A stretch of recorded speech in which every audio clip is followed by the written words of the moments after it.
about to hear my conversation with Dustin Reed. We talk all about the recent Fed minutes, what's going on in Canada, and what to expect from the Bank of Canada for the rest of the year. Interesting insights in Bank of Japan, as well as emerging market debt. I hope you enjoy.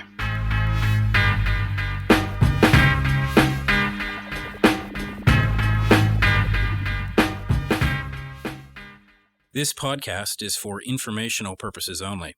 Information relating to investment approaches or individual investments should not be construed as advice or endorsement. Listeners should seek professional advice for their situation.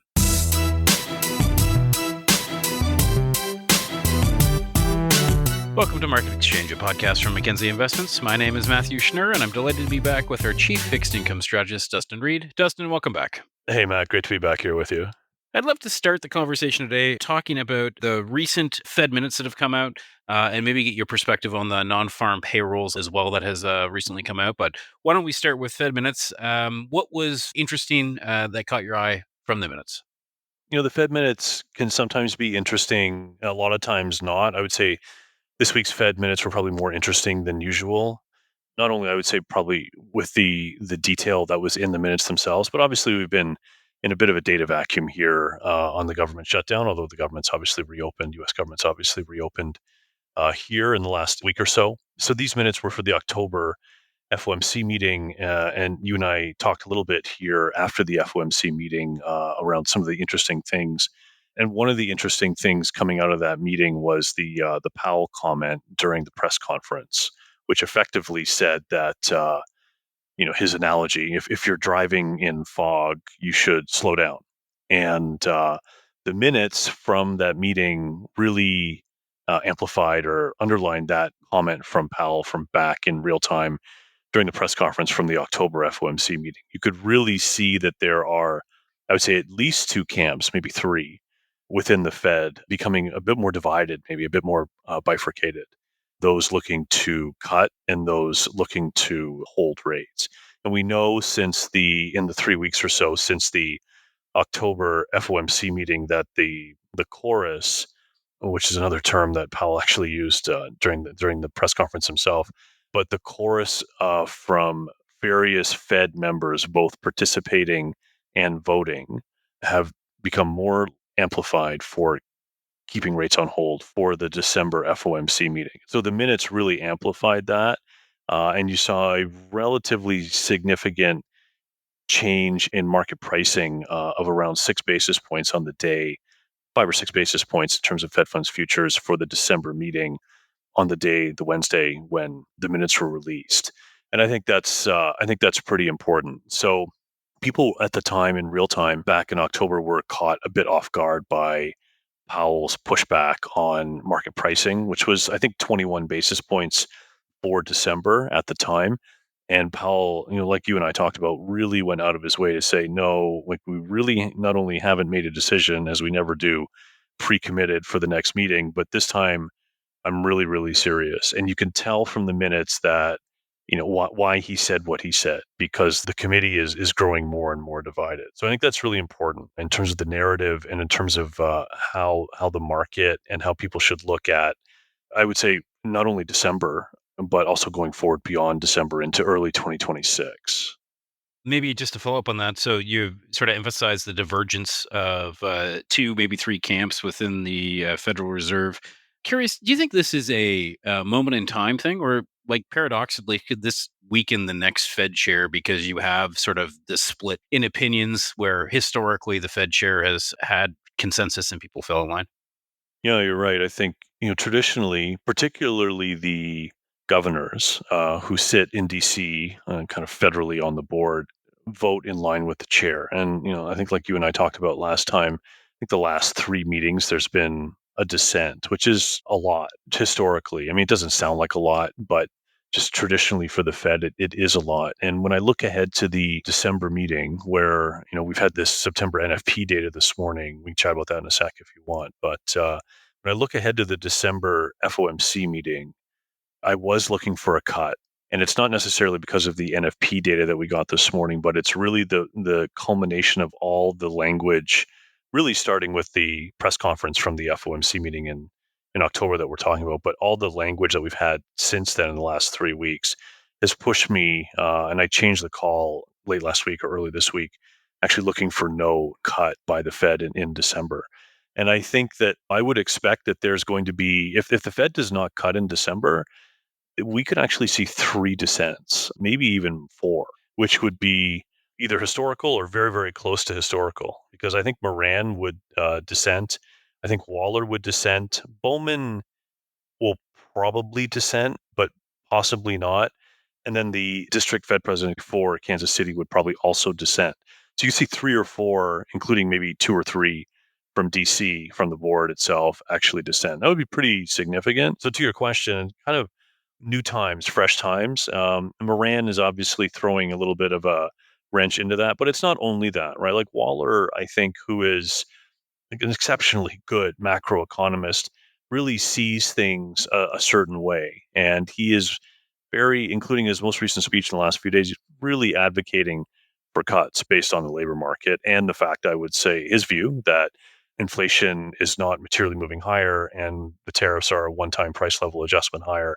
But other people are not seeing it that way. And so I think when the next chair comes in, whoever he or she is going to have a very difficult road ahead. And we'll obviously see where that is in about 6, 7 months time in terms of, when they come in and, and how they want to conduct policy. But 6, 7 months ahead of that May date, we're already seeing, and I'm kind of setting it up, we're already seeing possibly for December, a pretty good bifurcation anyway. So does it make it more difficult for the chair in 6 or 7 months' time? Maybe, but could almost argue that the time has arrived now, and we're in it. And so, how much more acrimonious or split? Maybe acrimonious is too aggressive a word, but how much more bifurcated could the committee get in 6 months? And if I'm correct now, and we see three or even four dissents in December, I mean, that's pretty bifurcated. I wouldn't expect a lot more necessarily come Q2 26. Fair enough. You teased the NFP report a few times. Why don't we get All your right. commentary on that? Yeah. So obviously, everybody knows there's been a government shutdown in the US and it's now reopened. A lot of data has been delayed, which everybody knows. So this morning, we're recording here on the afternoon of Thursday, the 20th. We had the, so it's odd for me to say, so that September NFP data released on a Thursday. Both are odd, and so a little bit stronger on the main headline. I think it was 119,119,000 jobs overall. Private sector was a little bit lower than that, so government contributing some jobs to that. And like you and I had talked about, we thought that the big government loss of jobs due to the Doge story, which was obviously a few months ago, would really show up in the October data on the notion that people got let go in March, got paid for 6 months, then you'd file in October. So there was that. But the revisions, I think there were around 33,000 negative net revisions for the previous 2 months. So we actually have two, I believe, two of the previous 4 months overall now. When you look at the overall figure, so including public and private jobs, are negative. So I believe the June number and the August number are now officially negative in the series. We now obviously have through to September. So it's obviously not particularly constructive in terms of the directionality, right, of the labor market in the US. And the unemployment rate ticked higher 2 decimal points. It went to 4.44, I believe, 4.44%. So you're just ever so slightly missing the round up to 4.5%. I think it was 4.32% to 2 decimal points the previous month. So a full tick and then some higher. So a little bit of a mixed bag, pretty decent job gains across kind of the sub industry spectrum. But you had a strong headline, particularly when you compare it to consensus, which was around 50. What is the new break-even rate for the U.S. with the immigration story? I mean, it's also probably around 50, but you had the net revisions lower, and then you had the unemployment rate ticking higher. So interesting kind of takeaway to me. I don't think it particularly changes my view for December. I still think that the Fed will stay on hold after the NFP data. Yes, the unemployment rate moved higher, but there seems to be some jobs numbers that are okay. And again, just to maybe talk about some of the driving in fog analogy. So we also heard from the Bureau of Labor Statistics this week that the October NFP data we will get it, but we'll only really get half of it. We'll get what's called the establishment survey, which is basically the 100,000 number, 50,000 number, whatever the jobs gained or lost number is. But the household survey, which is a separate survey, which is the unemployment rate survey, they will not be able to calculate because you can't go back in time and get that done.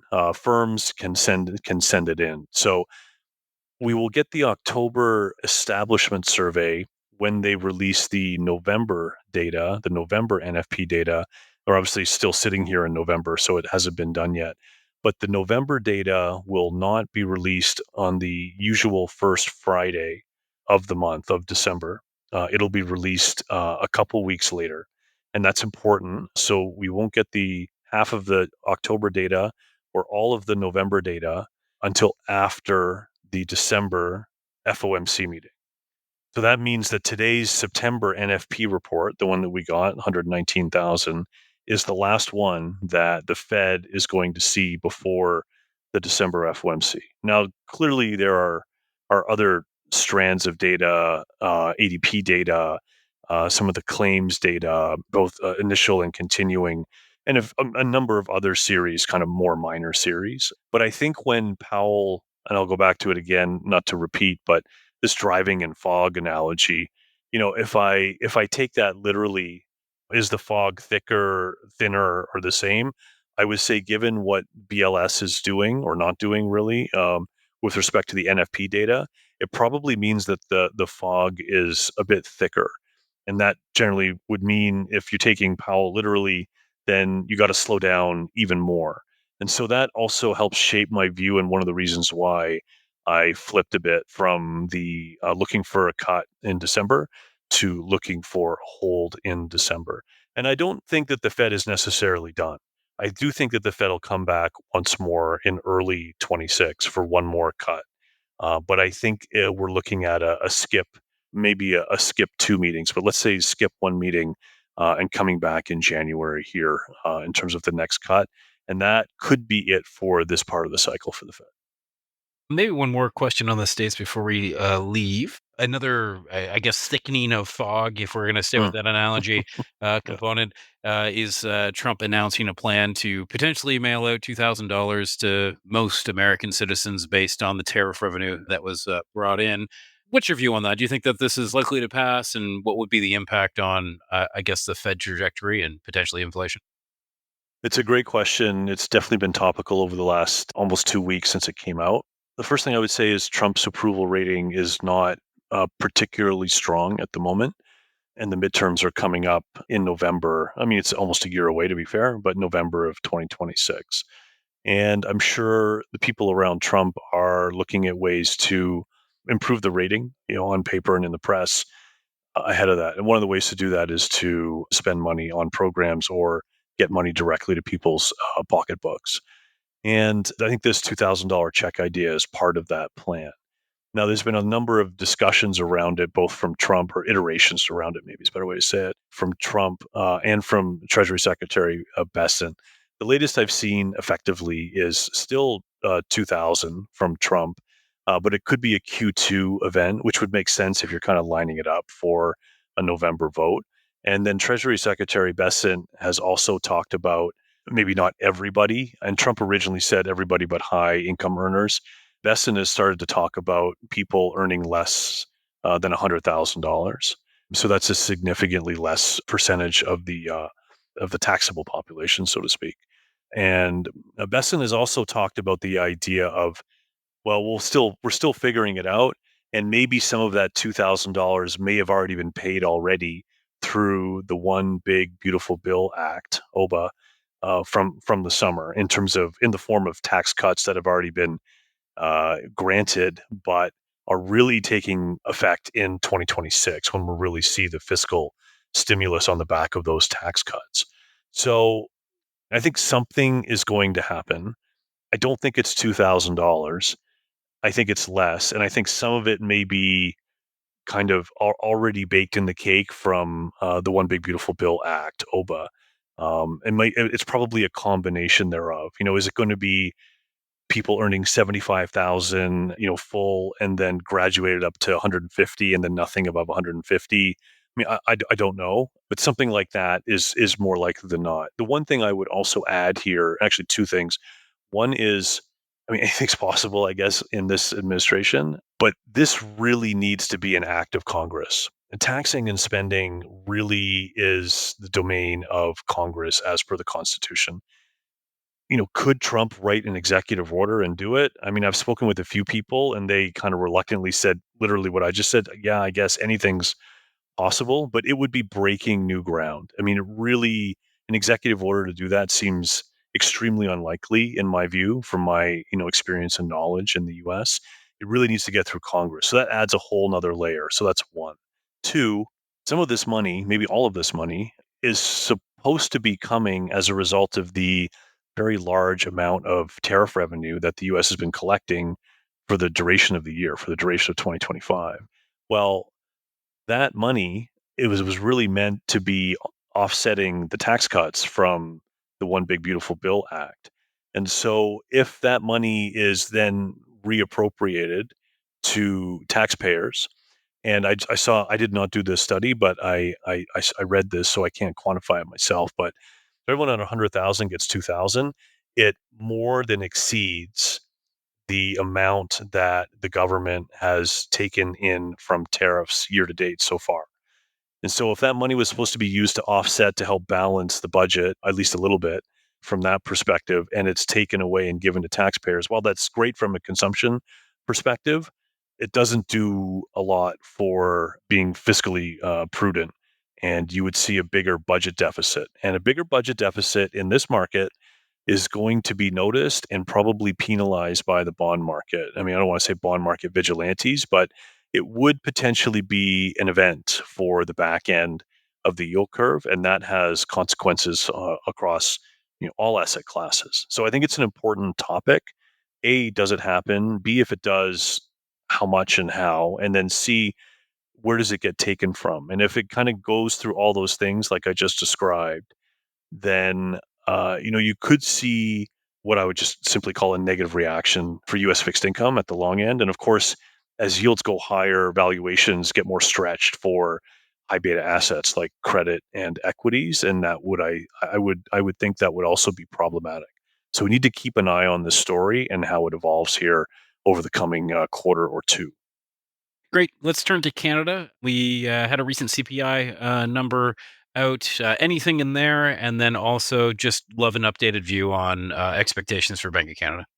Yeah, Canadian inflation numbers were out earlier this week, uh, generally in line with expectations. A little bit slower on headline inflation. I believe the annual rate slowing from 2.4 to 2.2. And then the core rates, trim and median, also coming in a little bit lower than previous month, although again in line with expectations.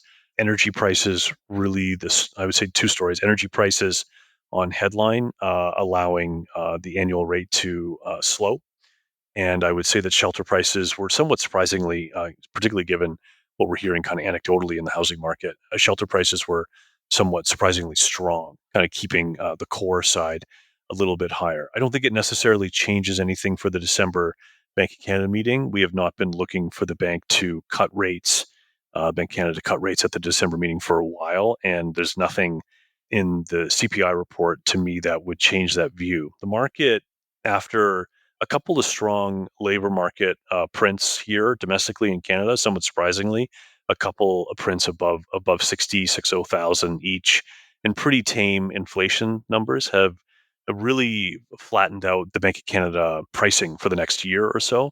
Really, it's extremely flat. A couple days ago, you were actually seeing 2 basis points worth of hikes, which is really nothing. That's just probably just noise more than anything. But it just illustrates a point that there's very little priced in terms of downside risk for the bank, at least from a market's perspective over the next year or so. And I think that that's interesting to me. I continue to fade that narrative. I continue to believe that the bank is not finished cutting rates, although I don't think December is the time. But I do think that the bank could cut twice in the first half of 2026 on a lot of the reasons that we've talked about before that I still think are valid. I think the housing story is a little tenuous here with the mortgage market reset. All those people that particularly in 20 and 21 that are in the process of resetting, and rates are a decent amount higher. We're seeing a little bit of price discovery across the country in terms of just aggregate housing prices lower. The job market, people say, well, the job market looks actually not as bad. And I think that's a fair point. Now, one interesting thing on the most recent job data, which for here was the October data, as opposed to the US, where we won't get it per se, at least on time. So most, if not all, the jobs for October in Canada were part-time jobs, and about 55,000 of the jobs were part-time jobs in Ontario for October. And to state the obvious, what was going on, I mean, across country in many ways, but what was going on in Ontario in October? And there's a very serious run for the World Series, right? And when you look at where the part-time jobs were, they were in areas like hospitality, restaurants, food and beverage, those sorts of things. And I think that the Blue Jay run for the series really amplified part-time employment in October, particularly in Ontario. Cross country, yes, but particularly in Ontario. I'm not going to speculate on like Jays for 2026. I hope they have a great year, but if they don't repeat that run next year, then those numbers probably don't show up in October 2026. So it's a bit of a one-off. And so I think that the October labor numbers here domestically were probably somewhat explained away by that maybe one-off event. I don't want to necessarily go against the Jays because it was a great run, and they deserve to be celebrated. But those things from a macro statistical perspective stick out and skew the data. So when I look at that and I say, okay, well, what's happening with the bank, and I think about the unemployment rate, kind of the medium-term trend, and the housing market, and risks around USMCA, and the immigration story, which has changed here a lot. There were a lot of people coming into the country 18 months ago, and that number is significantly lower now, and it impacts consumption. I am concerned that the bank will need to move below 225, which is the current overnight rate, in the quarters ahead. And the bank is maybe not taking into account some of those risks ahead. So we continue to look for a base case scenario of 175 overnight rate, so 1.75 overnight rate, which is 50 basis points lower than where we are now, where the bank is overnight now. I would say by June of 2026, based on those types of concerns. Great summary on Canada.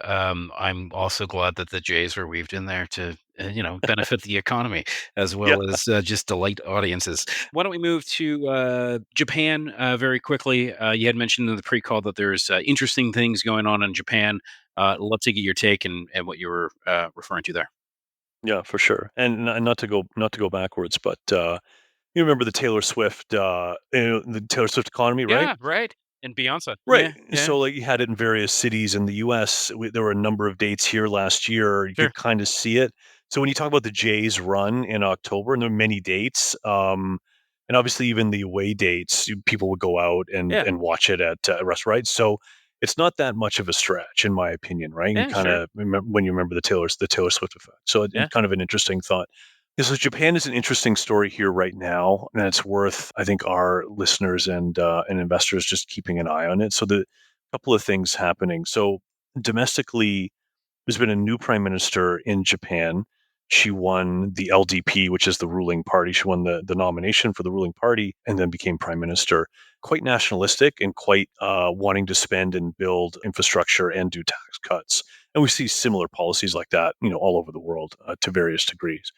And she is right now in the process of proposing, and it's not law yet, so I don't want to necessarily say this is in stone, but proposing very significant spending increases over the last couple of fiscal years for the current fiscal year, or at least the coming fiscal year is probably a better way to say it. And we know from recent experience, and obviously continue to cite the 2022 Liz Truss UK example, when there was a bit of a bond market blowout with the bond vigilantes going after the back end of the curve. We know that sometimes fiscal spending, or the perception of excessive fiscal spending, is not particularly well received by the bond market. Now, the back end of the Japanese curve, the JGB curve, Japanese government bond curve, has been moving higher for a long time. So this is not well, this just happened today or yesterday or this week thing. This has been happening for a while, but it has accelerated a little bit over the last couple of weeks. I think on a few potential factors, but I think the domestic factor around the fiscal story and the potential fiscal spend is probably the bigger driver as global investors, global institutional investors look at Japan and say, okay, what's going on here? And that's having an impact on dollar yen as well. Dollar yen is trading at multi-quarter highs here at just below 158, around 157, which is quite high. And there's a fair bit of discussion around intervention, potential physical intervention, again by technically it's the Ministry of Finance and the BOJ, the Bank of Japan, does the actual intervention, but the Ministry of Finance makes the decision, and the Bank of Japan just acts as agent. But anyway, BOJ intervening in the actual currency market physically to try and appreciate the yen. So dollar yen would be lower, closer to maybe 150 as opposed to 158 or 160. And so I think that's a really important story here in the next little bit.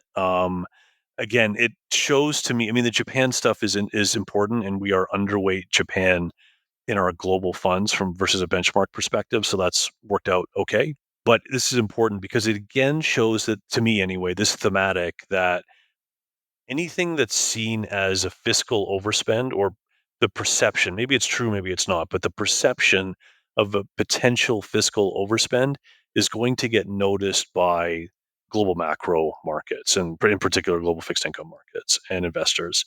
And I think that's important because obviously we've had a budget here domestically in Canada. We just talked about this potential $2,000 spend in the U.S. And that sort of issue. The UK has a budget release that is very hotly anticipated by the global fixed income and macro community here on the 26th of this month, November 26th. So this is very much a thing, as I say, and a thematic. And I think it's just important for bond and any real cross asset investors to watch here. If Japan back end rates start really gapping higher, it could have an impact on global risk sentiment across, I would think, all asset classes here, whether it's equities, credit, fixed income, or FX. And it could have some reverberations. So I would just keep an eye on it. I'm not expecting anything sinister per se, but the risks around this theme continue to be much higher here. And so I think myself and the team are a lot more vigilant around anything that kind of looks like it could become a tail risk event around these fiscal issues, which generally, during the course of my career, there are times where it's important, but generally the fiscal is not important. But you can see how it's become more important over the last 2-3 years, particularly since late 22 with the UK incident. Makes a lot of sense. I guess, ironically, I'd love to turn to your portfolios, but I'd love you to specifically address your emerging market positions, which Sure. have traditionally been the center of the fiscal concerns that you have laid out and seem less so today. So maybe talk about EM specifically and then go into positioning generally of the portfolio. We talk on the team, and I hear it globally as well, how the dynamic has really pivoted. And to your point, exactly right. It used to be very much a fiscal story, and it was a little bit more EM focused, but clearly that narrative has shifted over to the developed market space. And it is, we're spending a lot more time talking about developed market fiscal and fiscal going bad than we do generally about EM. And that is a shift, and that is quite interesting. And within this kind of EM space, not for the entire year, but for a good chunk of this year, we've generally liked, as I like to call it, carry as a thematic, right? And this idea of carry trades. And that generally means that high beta assets can outperform low beta assets within a carry positive or carry rich environment. And that has generally been the case this year. I mean, it's probably a little more nuanced than this, but very simplistically, if the US dollar is not moving significantly higher and US rates are not moving significantly higher, then it's generally a good environment for global carry as a thematic, and carry trades and EM is probably right up there in terms of carry trades that you like to have on. EM trades, emerging market trades, have done very well this year. So some of the EM trades that we've had on this year and continue to have are long Brazilian local rates, and then keeping the FX open. So being long Brazilian real against Canadian dollar, long Mexican local rates or M bonos. And for a while we had, we had the currency open. We still have some of that currency open against the Canadian dollar, Mexican peso. South Africa has been an ad on that this year as well, and that's done quite well for us. Peru is also in that basket.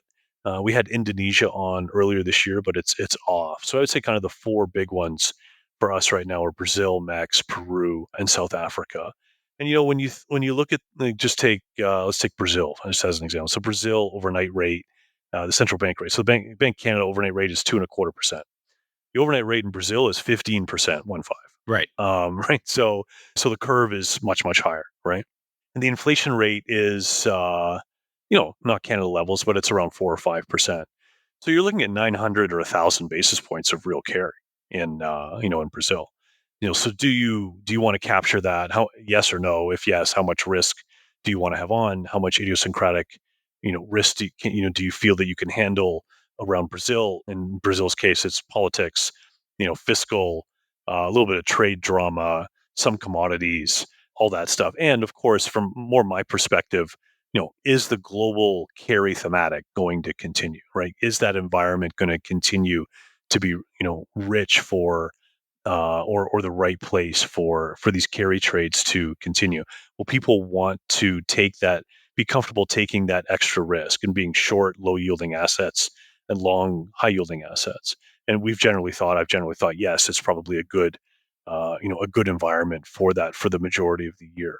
And so, we've had some good success on some of these EM trades, contributing to some of our fund returns, whether that's, Core Plus or Unconstrained or Global Funds, of course. And those have been fantastic. And I think that, those are trades that we have on in the portfolio. And, I'm always concerned about carry as a thematic, but some of the yield that we're picking up on, particularly, I would say South Africa, Mexico, and Brazil, are so strong that you really need to see a pretty significant risk-off event to justify getting out of those trades entirely, because the yield pickup, particularly the real yield pickup, is so strong.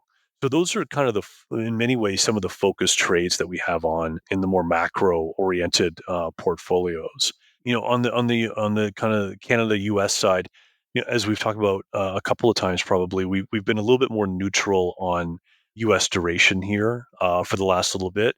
We had these spread trades on for the majority of the year, looking for spread compression between U.S. and Canada. Long U.S. duration, short Canada, and long U.S. against Germany again. So looking for that spread compression as well. But a lot of that risk is now off the table. And when I think about at least North American fixed income, sovereign fixed income anyway, and I think just very simplistically, Canada, U.S., short end, long end. So four possibilities, again, to be very, very simplistic.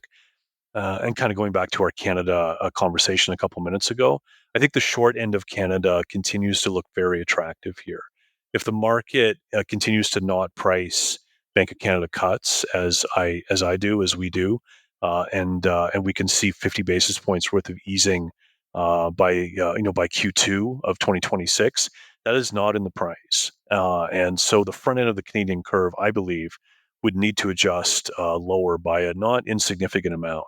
And so kind of that short-term fixed income, vehicle is probably not a bad place to be looking to park some fixed income, assets over the next little bit if we end up turning out to be correct on our Bank of Canada call. And we have some receiver swaptions on in that space to kind of message that. But I think that's a really interesting play from a North American fixed income perspective. But we've been spending a fair bit of time on global carry as a thematic and the EM trades, particularly because they've been working well. We want to manage those properly from a portfolio risk management perspective for our clients.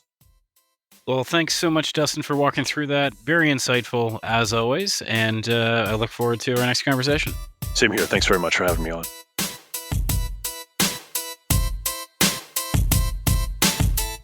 The content of this podcast, including facts, views, opinions, and recommendations, is not to be used or construed as investment advice and is not an offer or an invitation to buy or sell any security.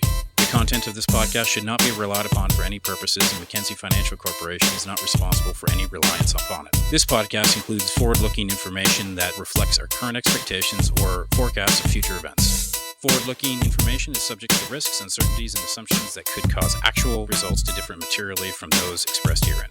Our views are subject to change based on market conditions.